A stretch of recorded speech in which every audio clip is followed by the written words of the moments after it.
They said the circus left town in the winter of 1996. The tents came down, the lights went out, the laughter faded, but the clown never did.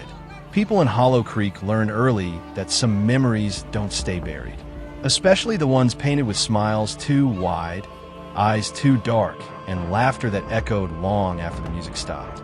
The circus had arrived like a miracle, bright colors in a town that had forgotten how to smile.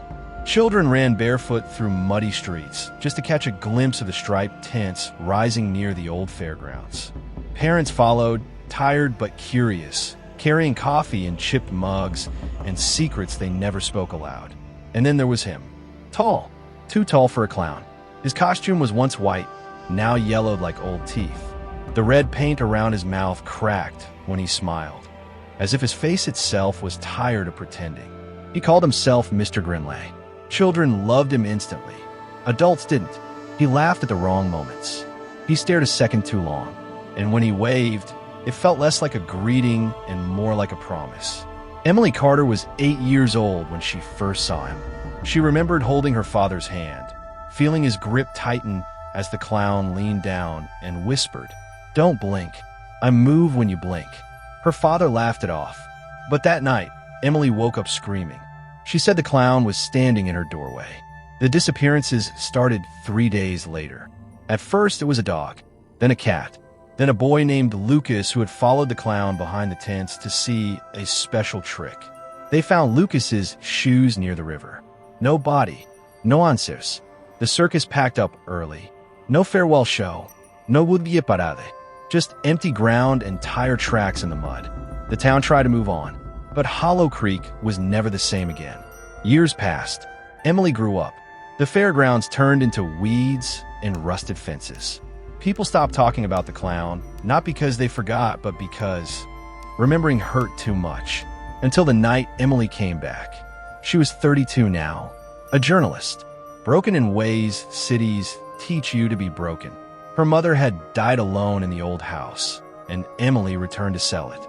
The first night back, the power went out at exactly 3:17 a.m., and she heard laughter. Soft, vet, too close. She told herself it was memory, trauma, exhaustion, until she saw the footprint. A single oversized shoe print outside her bedroom door. Painted red, Emily didn't sleep again. The town had changed, but the people hadn't. When she asked about the circus, faces went pale. Shopkeepers lowered their voices.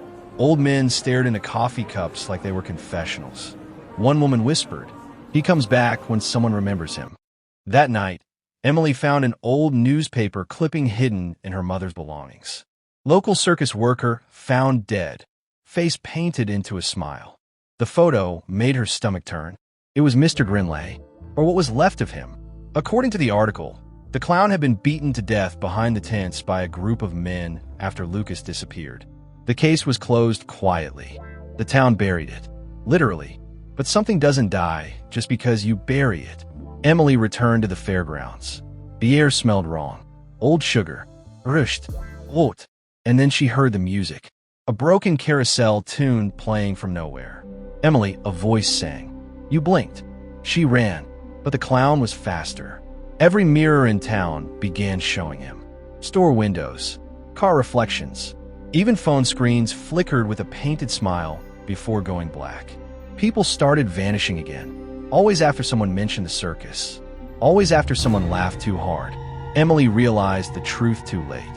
The clown wasn't haunting the town was feeding him. Every memory made him stronger. Every fear gave him shape.